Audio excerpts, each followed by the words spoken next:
You don't have to get on a plane to taste the wonders of world cuisine. In our Fargo-Moorhead community, we are lucky to be home to an array of talented culinarians who have opened restaurants, catering businesses, and food trucks that provide us with the food and flavors from across the globe. These businesses not only provide unique, delicious foods for us to enjoy, but also an opportunity to learn more about the countries where these foods originated and the people who create them. In honor of Women's History Month, we are so excited to welcome 3 women entrepreneurs, aka Ladybosses, who are here to share their stories, businesses, and a glimpse of the amazing foods they create. Maria Carpenter Rodriguez is the owner of Maria's HomeStyle Mexican Food, a catering company that brings the Mexican foods and flavors she was raised on in California to our community. Sifa is the owner of Adibon, a catering business that features a fusion of foods from Europe and Africa. And finally, Zainab is the owner of Suna's Egyptian Eatery, a food truck bringing authentic foods and flavors from her home country of Egypt. We are so honored to have these amazing women take our First Friday stage today. Would you please join me in welcoming Maria, Sifa, and Zainab. When I was a little girl, growing up, I can remember that if we woke up and the weather outside was cold or rainy, that meant Mom was going to be making avena, which is oatmeal in Spanish. But the way she did it was she would flavor it with Mexican hot chocolate, and it was just the most delicious thing to have on a cold day and make you feel good inside. I also remember sleepovers at my Tia Joanne's. Tia is a name for aunt in Spanish. She would always be cooking. Watching her making salsa and Spanish rice was exciting, but my ultimate favorite memory was watching her make flour tortillas. It amazed me to see how simple ingredients such as just flour and manteca, which is lard, hot water, salt, and baking powder can make such a delightful treat.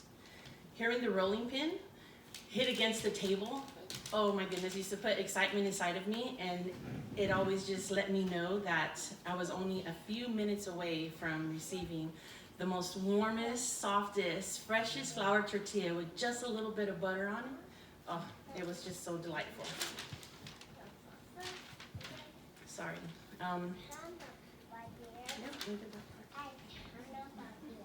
I get nervous. Sorry. That's why this is here. But one of my other favorite memories that I want to share is going to my abuela's house, which is grandmother.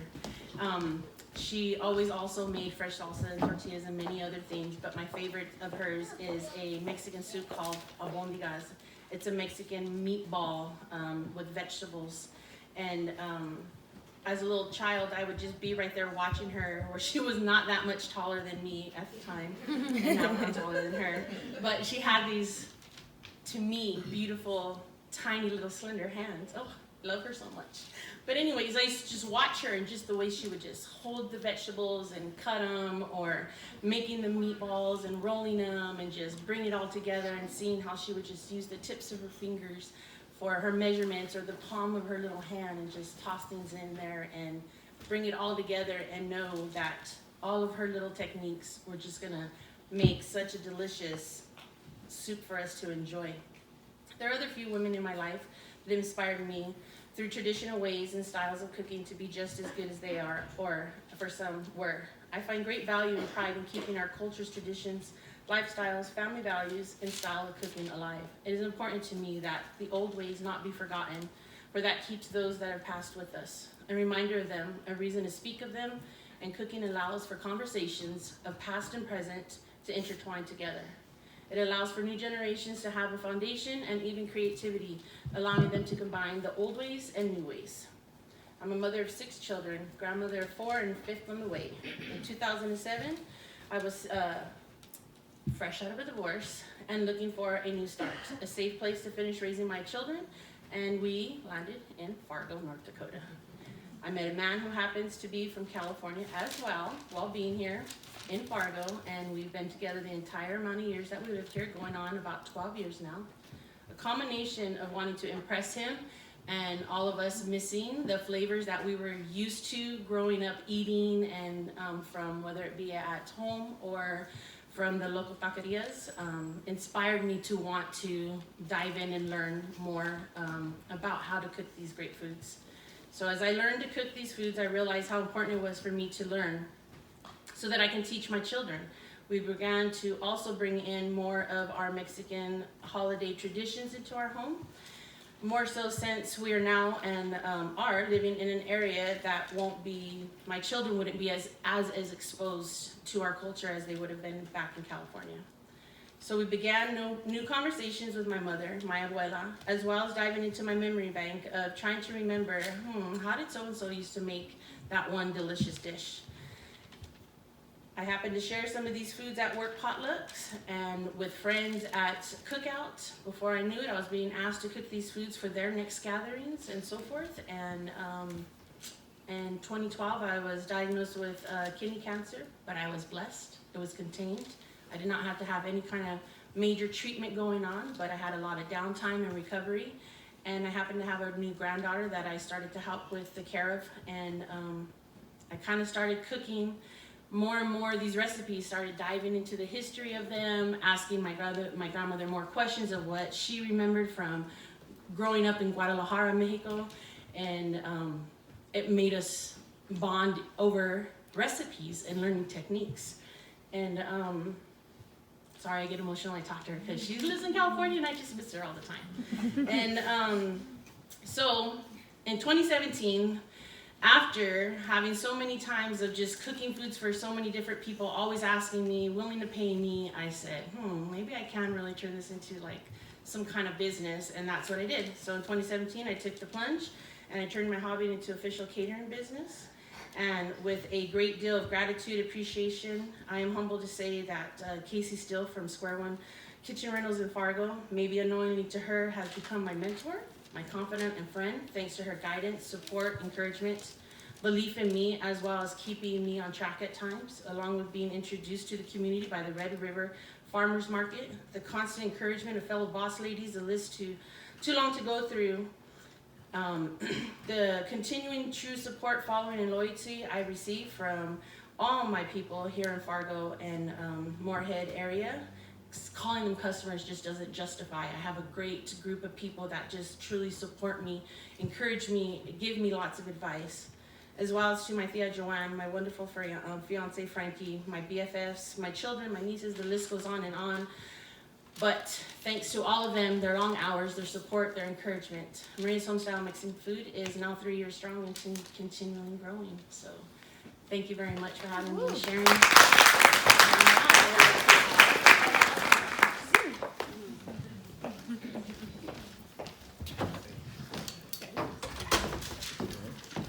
Howdy. Hi. All right, I was highly discouraged coming here today because my babysitter bailed out last minute. Hence this little guy right here that I'm trying to contain. But here I am, and you guys are friendly enough for me to be comfortable. So, yes, you gotta be quiet or I'm taking the phone away. So,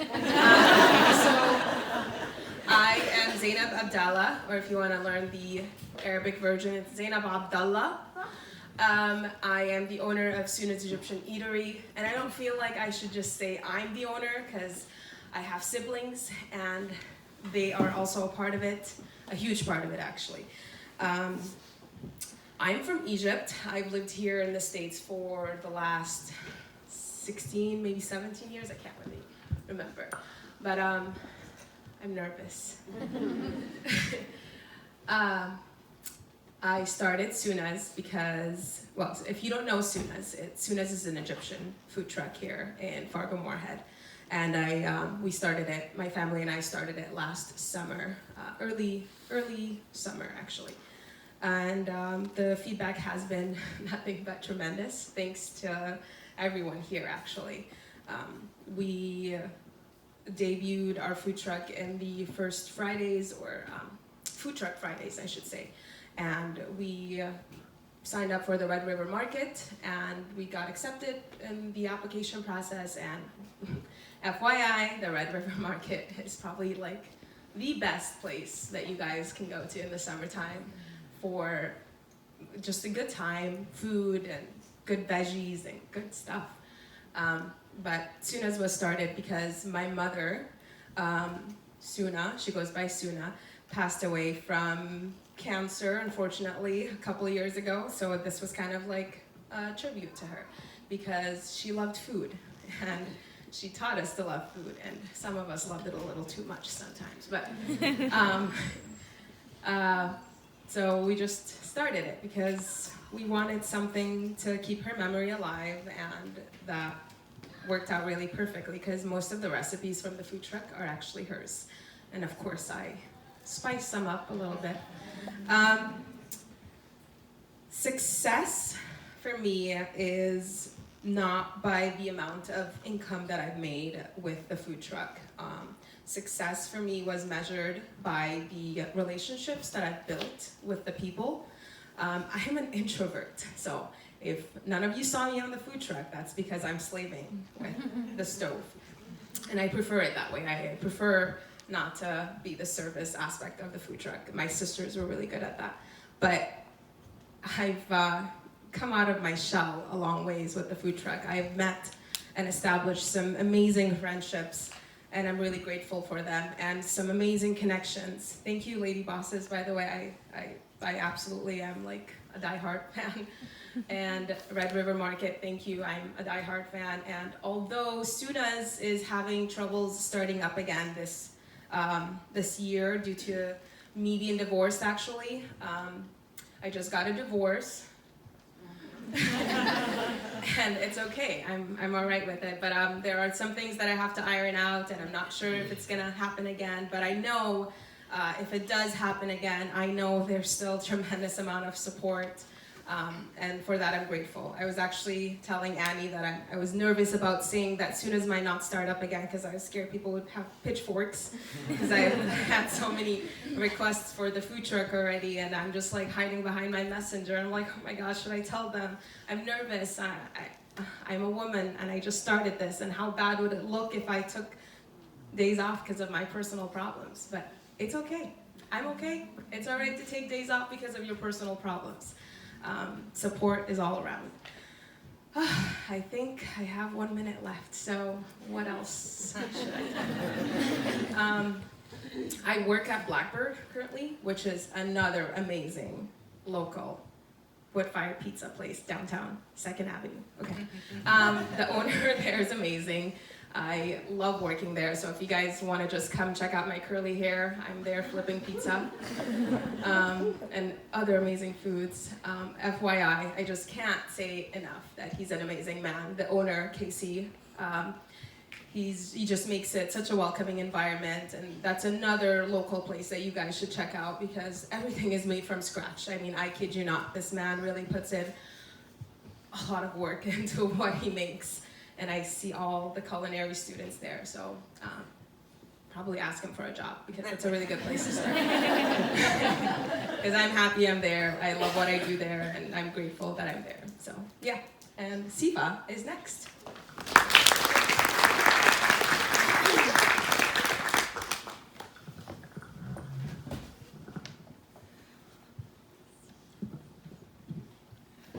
Okay, hi, good morning.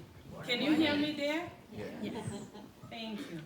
My name is Sifa, and I am from Africa, Congo. It's in central in Congo. We call it heart of Africa. So I was born there, but I live half of my life over there. But most of the time, I live in different countries. So I speak 6 languages. You can ask me how. The reason why is just because we have to move in different area. So as I said, I was born in Congo, and in 1996, so we have to leave our country because there was war. So we fled in different countries like Rwanda, Burundi, Kenya, Tanzania, and here I am here. So my family, they own like 3 different restaurants and hotels. And then so winter time, summer break, I would just go and then help my family to run the business, and I was just a little girl at that time, and because I have this kind of passion in food and being in the kitchen, and that's how I ended up to fall in love with food. I'm not good public speaking, so bear with me. Plus my accent, you may heard some word, the accent sound like French. So my first language is French. So like half of my accent will be maybe French accent.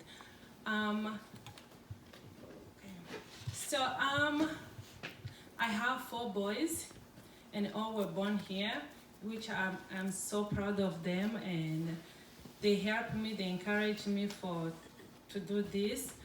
So when we moved from our country and then we went to Kenya, so it was really hard to live there unless if you have someone to support you. So, and my mom and my dad decided to open a business, a small business in Kenya. So when we left, I thought, oh my God, my dream is going to die, because I didn't know I was going to be able to be in the kitchen again or be in the food business again, because I know how food business was very important and success in my family. And whenever I sleep, I just dreaming, oh, my dream is dead. I don't know if I will be able to do this, what I love. But so when we went in Kenya, my parents decided to open. So I was always close to my family, like when it comes to helping. So I remember staying awake until 2 o'clock in the morning, helping my mother to make sambusas. So sambusa is just like a pastry, and that's how I learned how to make those kind of, usually it comes from Eastern Africa, but because we're in Kenya, so I have to learn how to cook Kenyan food and so on. Okay. So, when we came here in America, I came with my brothers and sisters. So, and we were like the first family from Congo here in Fargo. And I was like, oh my goodness, where are we going to get the food from Africa? I don't know, everything we eat, it tasted like sugar sweet. We're like, no, we are not used to eat sugar or sweet food. Our original African food have to be spicy, really, really hot spicy. But I don't know if I will be able to survive in this area. So luckily, I met one family who lived in Tanzania for a long time ago, and they're like, hey, would you like to come and then a church, they invited me to church, would you like to come to church and then make some African food? I'm like, sure, yes. As long as you bring me the African ingredient, without sugar. Otherwise, I can go ahead and make a really African food. So I made a really good dish. They love it. And since then, I was able to get some calls or do some volunteering job to go and then share my African specialty food, especially ethnic food. And then, what else I can say? Yes, so I come to this business back in 2015, where I was like, okay, I don't want my dream to die, so where can I go? And I couldn't sleep. So I contacted the Square One Kitchen, and then they give me, they opened the door for me. And then after a few years, I was able to have a food truck, and then thanks to Red River Market, also they opened the door to make my business grow and well known. So that's my story, and if you want to check me out, my business, follow us on Facebook and Instagram, and give us a call, text, and we'll be happy to answer your question. Thank you.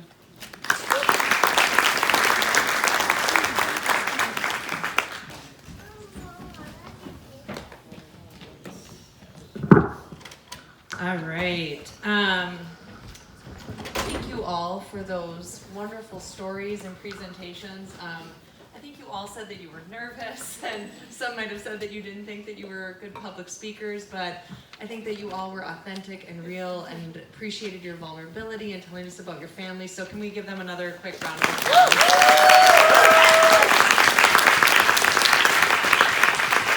All right, so now is the time of our program where we get to ask questions of these fabulous women. So this is, if there was something that they shared that's kind of sparked something that you'd like to know more about, we know 5 minutes is super short and they have a lot more information to give us. So if you want to just raise your hand and we'll go around the room. Dexter. First off, I want to give a shout out to all of y'all because I can remember specific times at like Red River Markets or events around town where you have each saved my life with food. It's all super delicious, so shouts out to y'all for that. This question's for Z. What are some of the like fun parts and some of the more difficult parts about doing business with your family? Because I can relate. Yeah, Reminder that this is recorded, so families could be watching. honestly, the funner parts of working with family is that we kind of had no option but to be really close to each other. I mean, we've always been a close-knit family. That's the way my mom left us, and we try to stay that way. But the challenges, I guess I'm really bad at communicating. So I expect them to read my mind, and that frustrates them. And I've had to apologize several times because they like sat me down. They're like, okay, hey, we're gonna walk out. And sometimes I'm like, okay, go ahead, you know. And I'm like, no, please come back, I'll change. And I did. So kind of piggybacking on that, because I know you all have your families involved in some way in your businesses. Can you each speak a little bit to some of the joys of having your family involved in the operations as well, and some of the and challenges if you want to go there too? Myself in the business, when it comes for family, it's really hard to deal with family. Sometimes you feel like, oh, I want to fire you, but you remember, oh no. They're family anyway, no matter where you will be, we hold each other's hands. So I'm kind of a patient person. When it comes for family, I will just give you a chance and then tell you, hey, this is what's supposed to be, instead of just leaving you and then you ended up not knowing what I'm thinking. Yeah, the challenges, oh my goodness, it's hard. As I said, I have 4 boys. At the beginning, before I started this business, my kid couldn't try African food. No, it was really hard. But after I started this business, I started to bring them, hey, come see how mommy's cooking, is making this food. And then I'm like, if other people, they can try this food, you're going to be able to do that. So, and then I try to make them feel like, oh yeah, you need to have passion in food. You need to love, to be in the food business. But it was wrong. It was wrong because whenever I forced my son, hey, come do this, come here. He's like, Mommy, no, I can't do it. You are the chef. I will just go ahead and help you, like customer service and so on. But it is good. Always working with family, there is good and bad. So. Yeah, I agree with both ladies. It's good and bad. It has its ups and downs, and sometimes they want to take advantage of, oh, I overslept, I'll be there 30 minutes from now, you know, and think that there's no real repercussions of that, you know. And for me, with my aunt, she's my ride or die. She's like right there with me, and so that whole past present intertwining, that's me and her. And that doesn't always mesh well. You know, there's knots in there where she's like, that's not how I did it, or that's not how we, you know, whatever style. And I was like, but this is how I learned. And, you know, out of respect, I'll try to do it her way or kind of give it to her. And then we find a compromise of like, all right, how can we do it where we represent both areas, you know, new ways, old ways. And again, that's a little bump and hard to get there, but we do, and we manage. And I'm appreciative of having the family support there with us, and make sure that we have our days off where we're not even next to each other. Yeah, in the very back, Jen. So Sifa mentioned this a little bit, but for all three of you, how easy or difficult is it to find those authentic ingredients in your cooking in the FM area, or do you have to outsource a lot of it? Can we start over? Yes, it is hard at the beginning, but you have to figure out the way to find it. Like at the beginning when I started, I had to travel like to go Minneapolis to go get my product, especially when it comes for like the vegetables. And then I sit down, I'm like, you know what? No, this is wrong. So I did some research in the community where I can have like a small garden where I can be able to plant, to grow the some African food, like vegetables. And luckily I get a place, it's North Fargo. So I started planting some vegetables, and I didn't know if they could be able to grow to make it with short amount of time we have in this area. So I remember the first time I had this African seed, we call it lenga-lenga. I'm like, you know what, I'm going to do magic, just spread everywhere. At least if I can get some amount of vegetable growing before the winter, that will be awesome.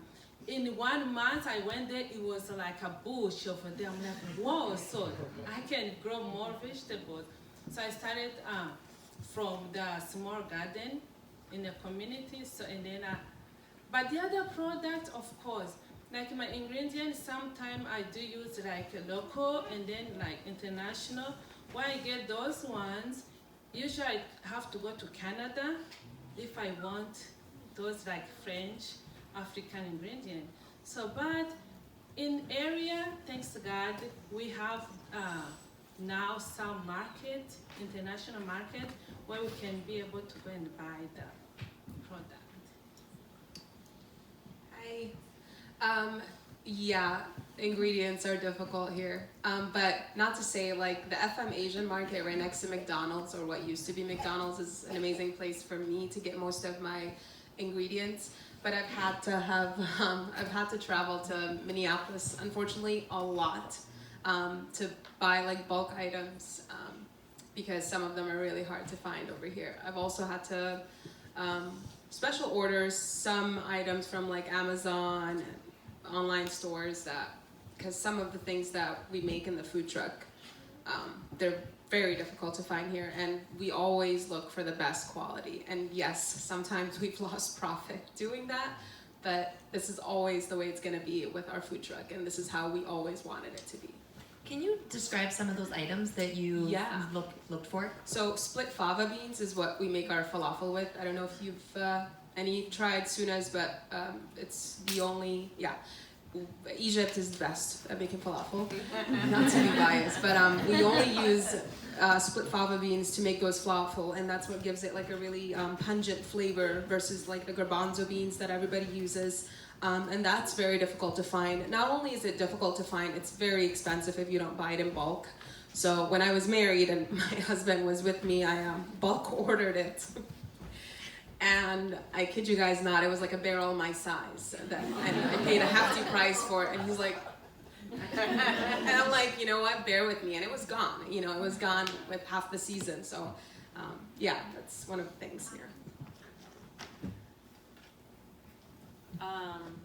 I can find, as far as vegetables, locally from either the local stores or the local farmers, and I do find difficulty in finding certain chili pods or even chilies or certain cuts of meat done in our style of ways. So I've had to learn how to figure out what can I do to substitute the styles, cuts of meats. But I found a little Mexican store in Pelican Rapids called La Mariposa, and she has everything, practically everything, but it is a slight inconvenience to have to drive 45 minutes there back, and then there's some other seasonings that I get specially shipped for Mom. At least every 2 months I get a big box full of, hey Ma, I need this, and that I can only get, in California. So, there's Amazon, but it's cheaper that way. So yeah, that's how it is. Yeah, so it does create some challenges to be able to bring these foods to our community. So, yeah, good to know. Miss Lewis. Thank you. I just have to say that seeing you guys up on stage, it's amazing to hear of your resilience. And I think sometimes as small business owners, we often don't give the people who own the business that right to say, life is happening and we need to take a break and we need to step back from that. And also as a mom of 2 young kids, I get that lifestyle. So can you tell us a little bit about how through these struggles and times, like food brought you through that? You all talk about with your families and how, so how did food help you become more resilient in the business, but in life? I think that's fun to talk about sometimes. Well, I think you can find obviously comfort in food, whether it's happy, sad, celebration, just depending on what you're going to decide to cook. For me, I have 6 children, so a lot, and I also took in 3 nieces and a nephew, so then that gave me a house full. And so the best way to entertain so many was, hey guys, we're going to come into the kitchen today and we're going to learn this. And doing that and teaching it, not only giving them that bit of their culture here, it allowed us all to be bonded together, and it allowed a way for us just to see each other differently and accept each other within our differences, and get to celebrate all that by enjoying some good food that we all took part in making. So it keeps us bonded and strong. Yeah, same here. Comfort food. For me, this is probably maybe like the second hardest year. The hardest year was my mom passing away. But for me, getting divorced and just letting people know, like, hey, that this is why it's not happening. Me being like vulnerable, I guess, with people and having to explain why Sunas might need to be put on hold, and it's because I am choosing to put myself and my family first, is very difficult. I also felt, I don't know, some sort of shame, with establishing something right away that was very, very successful, and just kind of saying, you know what, I'm taking a step back. But food has helped me with that, because in a healthy way, I used to eat and eat and eat and eat when I'm sad, happy, whatever. But now, I found a balance where I make myself certain comfort foods that my mom, God rest her soul, when she was alive, she would make it for us when we were down or when we were sick. And that, it's just like a comfort you cannot find anywhere else. And that's what food does for me. Food just gives you memories. And food is memories. And you eat something and you're just like, oh my God, I'm home. I'm with my mom. I'm with my sister. So, yeah. Yeah, as Maria and Z says, food is everything to me. I take food like my therapy. Whenever I'm in the kitchen, I feel like I'm in the heaven. My stove runs 24/7.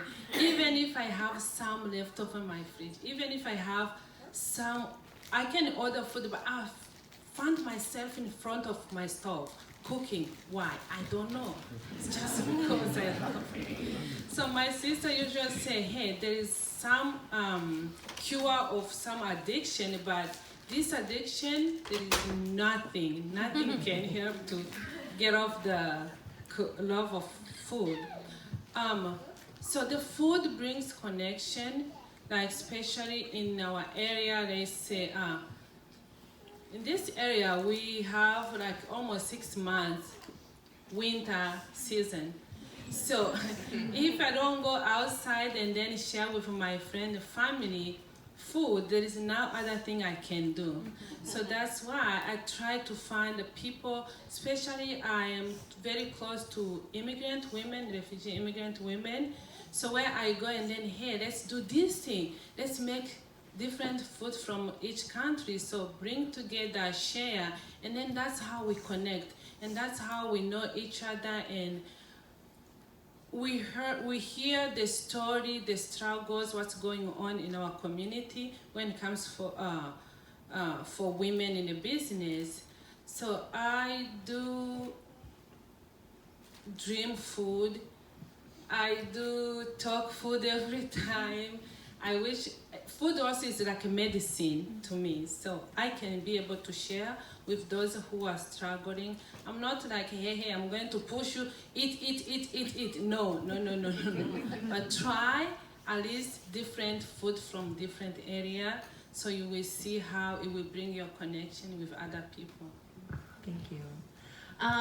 From our conversations that we've had before today's event, some of you talked about some of the pressure you feel as a female business owner that if things don't succeed or if they're not done in a perfect certain way or life gets in the way, that you might let down or give an impression for other female food business owners, and that it might be not just reflected on yourself, but it might be reflected more broadly. And I wondered if you could just talk a little bit about that, and if that's something that you do feel, that pressure, and if so, kind of how you try to reconcile that, and yeah. When it comes to that subject where you feel like, oh my God, what if it doesn't work?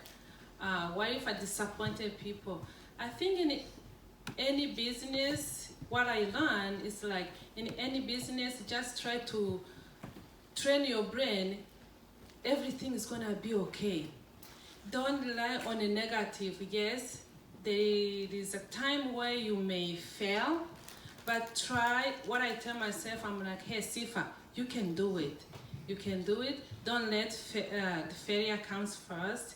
Just keep trying until you get to the end where you're like, okay, now I can. Also, family issue, like family and culture, like when you come from different countries, like my country, some women, they were trained like, hey, business is just for men. So even if you try as a woman, it's not gonna succeed. So I'm like, no, I'm going to be one of them who's gonna say, no, I'm a woman, I can do what men can do, especially when it comes for the business and the food. We know all women were meant to be in the kitchen, feed the family, feed friend, which means I can be able to cook, run the business. And another thing is just like when it comes for funds, of course, you try hard, no matter how many people will come and help, family, friend help you financially. But I always, at the beginning, I was always like, okay, what if I put this money into this business and then fail? Or what if I don't have enough money to cover all the thing I need, the bills or buy stuff? So that kind of also the big issue when it comes to me in the business. So, hi, my name is Zainab and I'm a feminist. And starting up the business, I faced a lot of unfortunate, advice, I guess. And it's good because advice is like an underwear that you don't like and you can choose not to wear it simply, right? So I'll just choose to wear a different one. And that's what I've been doing with this business. When I first wanted to get it up and going, a lot of my friends and some of my family members, they were like, oh my gosh, for some reason, it was like the first point, you're a woman. And it's probably shocking to some of you guys to hear that nowadays, or even growing up, I'm sure you guys were raised in somewhat a fair world, but me being raised in Egypt, and I don't want to bash Egypt, I love it, it's my home, but America's always gonna be where I somewhat felt a little bit more adequate as a woman, and for that I love it much more. But even here, just my family back home, especially my father, he was like, oh, you're a woman, just let your husband work and just focus on taking care of Tariq, your son, and just focus on being a homemaker. And I love being a homemaker. There's absolutely nothing wrong with that. But I also have my dreams and aspirations, and I feel equal to a man. I do.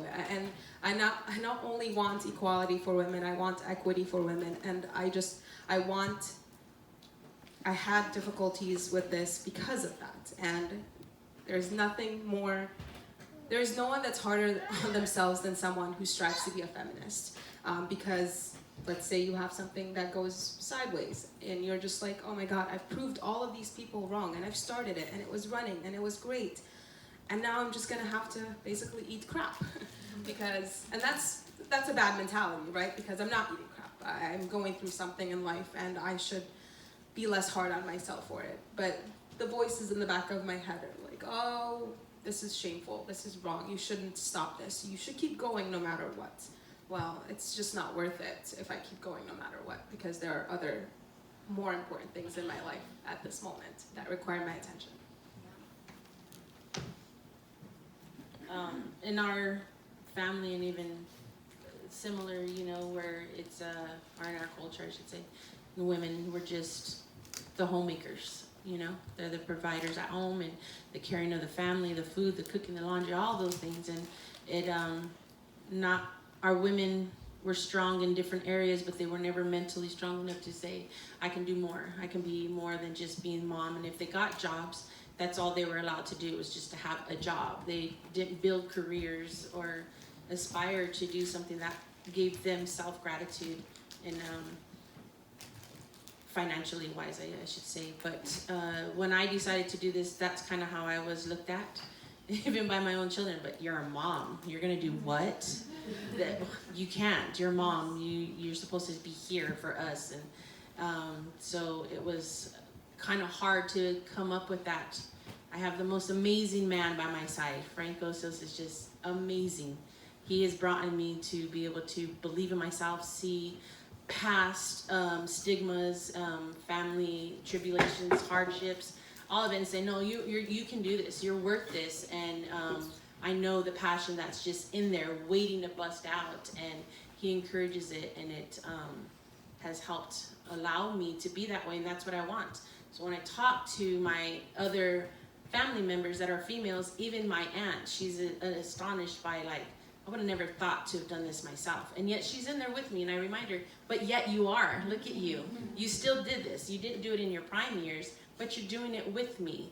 And this is your opportunity to embrace that too and have pride in saying, I still did something. I said, Thea, we're changing things for our family. We're going to get the women in our family to look at themselves and know that they can do more than just being moms or wives, that they can have dreams, goals, and it may take them a little while and it may be struggles, but they can still accomplish all those things. And I'm very proud to be able to do that for our family.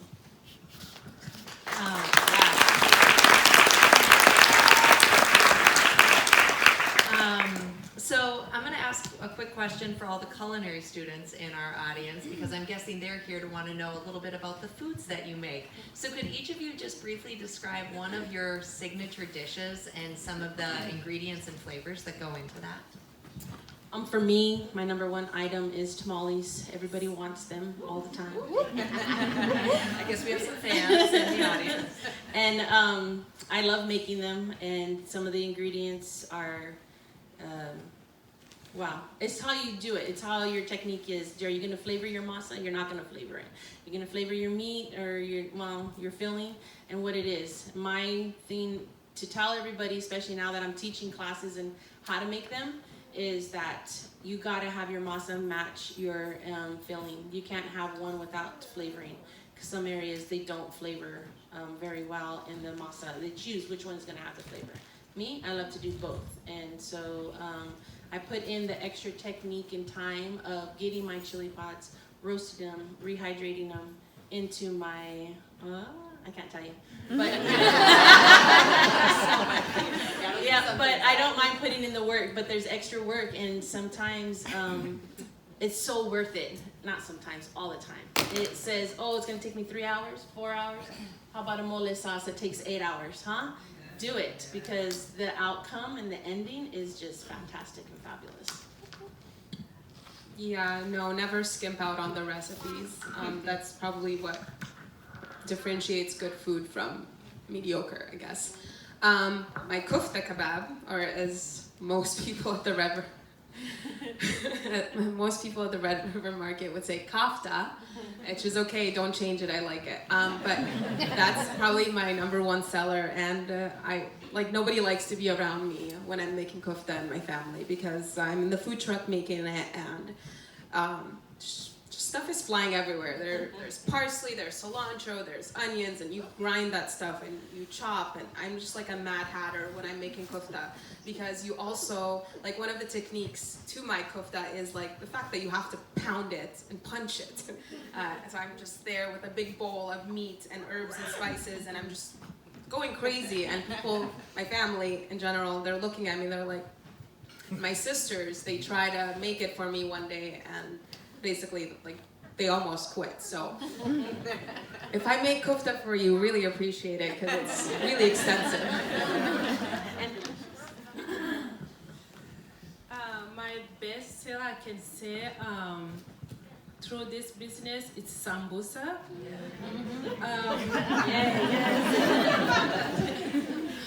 So as I said at the beginning, if you go like in Eastern Africa, sambusa is most popular. But when it comes to Adibon, there is something magic there. So what I just say is just like, you may make sambusa, samosas, and they all taste delicious. And then when it comes for cooking, special ethnic food, don't expect 30 minutes to be done. No, it takes us time, hours and hours. The more it takes time, the more you have that taste and delicious. You eat what you pay for. So samosas is like triangle pastry, and what I put there are a lot. And what makes it different than, let's say, other samosas is just my ingredients, like 98% are the French ingredients. So if I decided to do like, I make African samosa and then regular African samosa and Adibon samosa, you will know the differences because the taste, the flavor, and it's so, I don't know, it's really hard to describe it until you taste it, you eat it, and you will be the judge. And because I try to bring some, make my customers choose what they want to eat. When it comes for samosas, we do like have meat and the vegetarian sambusa. So the meat sambusa takes so long to make it done, vegetarian of course, but they all taste delicious, and the magic of that taste is just the ingredients, different ingredients. So you kind of mix everything together and you come up with this small thing, but it's amazing. There's a lot in that small thing. So we always wrap up every first Fridays with a final question for each of you, and that is, what can everybody in this audience do to support you as business owners, as lady bosses, as women, as mothers? What can we do to support your ideas, your work, your food, all of the above? For me, what I can ask the community is just to share with friends, co-workers, or family, and come support us wherever we are. Like I always put on Facebook where I will be.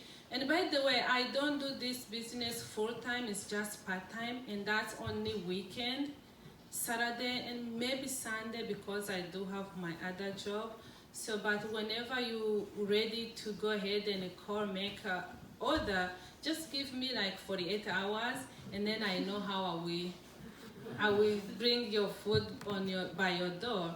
So, so share for us on Facebook, and also since we are in the process of to have our own place, like have a physical address where you can come, not just only summertime when we're downtown or we are at the places.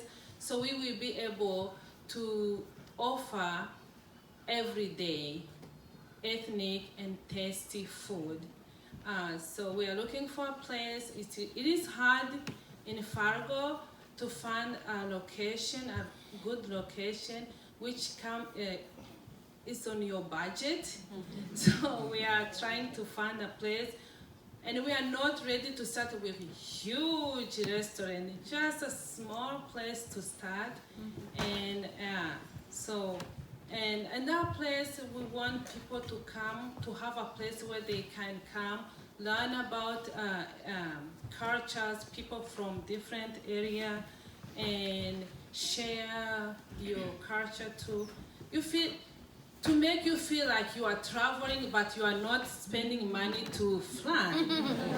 So you feel like, hey, I'm in Kenya relaxing at the beach in Mombasa, or I'm in Congo, somewhere like that. So without spending money, and go visit the place.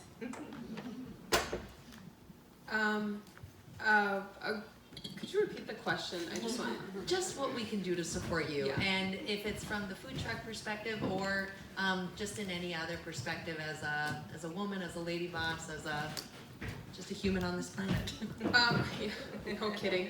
Yes. I think just being a local business, I have so much more, or starting a local business, I have so much more like appreciation for everyone else that's locally owned and operated, right? Because I would go into a restaurant and I would get my food and it would be good and I'd just leave. But now, like, knowing how much work goes into a specific meal, I have more gratitude towards that. So I feel like, yes, please support me, like my Facebook page, like my Instagram page, and stay updated for my life decision, I guess. But also, like, support everyone who tries, and support everyone who opens and has the courage to open and operate a locally owned business, because it takes a lot of guts, balls, and whatever you want to call it, cojones. And also, it's like, there's a lot of fear going into starting anything. So just be kind about it. I know some people would go into a restaurant that freshly opened and they would be like, oh, this is disgusting. And they would write a review right away. And that kills me. That kills me, because when restaurants open, give them a chance, people. Give them a chance, because everything is up in the air. And before you write a malicious review that could hurt their business, just give them a chance. I'm not saying if you have nothing nice to say, don't say it, because that's not true. Some places suck, right? And we have to let people know. But give them a few tries before you place judgment on them. So support your local businesses, support them. Instead of eating a burger at McDonald's or Burger King, please go and get something from somebody local, for God's sake. I don't know, just make your own burger. Get some delicious fresh lamb at the Red River Market, and make a burger. Support. I like what she said. But yes, I agree with all those things. And as far as personally, I have allowed myself to be open and personal as well with my people and those that follow me on Facebook and Instagram. That's where you can find me. I'm always honest. When life hits, I let them know, I'm sorry, I did my best to get there at the market on Saturday, but this took a turn, or this happened and it didn't allow me to take part in this event or whatever, but I'll do my best to be at the next, or, I just keep people informed. So just be patient, understanding, and know what it takes to make our businesses run, and support us when you do find us and we're out there. Please join me in thanking these fabulous people.